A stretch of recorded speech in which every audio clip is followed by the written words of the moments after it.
Hi there, I'm Stephen Levine. This is Tom Vandervoort. We're the video hosts at Sporting News, and we want to give you a couple of pointers that you can use when shooting your son's or daughter's athletic events. Absolutely, and one pointer would be make sure you shoot it in landscape. That is wider on the top and bottom. Horizontal, right. Not vertical. Exactly, and you can see why if you just look at our TV right here.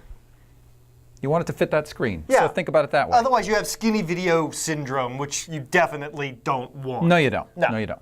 Now, the second point is try to get as close as possible to whatever you're shooting. The further away you are, you get these really small images, you can't tell what's going on. And if you're relying on digital zoom like that you might have on your mobile device, they're really not up to the challenge. The more you use that zoom, the shakier the image gets and the more pixelated it gets. Yes, you want to position yourself as close as possible without the zoom. Obviously, you can't go wandering onto the field. Now, next tip, remember, if you've got your camera right here and you start talking or you start cheering on your kid, your voice is going to by far be the loudest thing on that footage. And you want to be aware, you want to be aware of the audio as it's picked up by the camera, because certainly any sounds coming at you from around are going to be picked up on your video.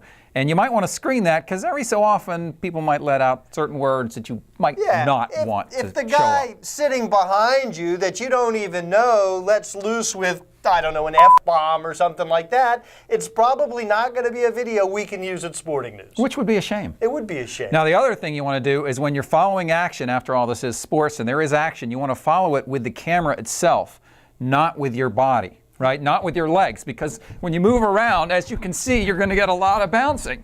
And that's not good for video. We aren't moving around, he's moving around. See? Right. See how bouncy that is? Bouncy. It's kind of annoying, isn't it? It's very annoying. So you want to follow like this. Get yourself a good steady base and then move the camera. Now, last tip, don't worry about getting that game-winning play, because more times than not, you're going to miss the walk-off home run or the game-winning goal, in a hockey game. Yeah, sure, or the game-winning shot. I mean, you have to anticipate those things, and it's great if you do get them, but don't make that your sole mission when you're out there shooting stuff. Remember, so many of the great moments that you have, especially with youth sports, is the human moments, and you can capture those anytime. It's the kids on the bench. It's the emotions. And remember, the categories we're looking for at Sporting News aren't just best play. We're also looking for best spirit and best effort. So don't just worry about the action on the field. Plenty of stuff in the dugout, in the stands. How about one kid consoling another kid after a strikeout? What could be better video than that? I don't know. Me consoling you. Aw. Good job. Thanks. I feel better now.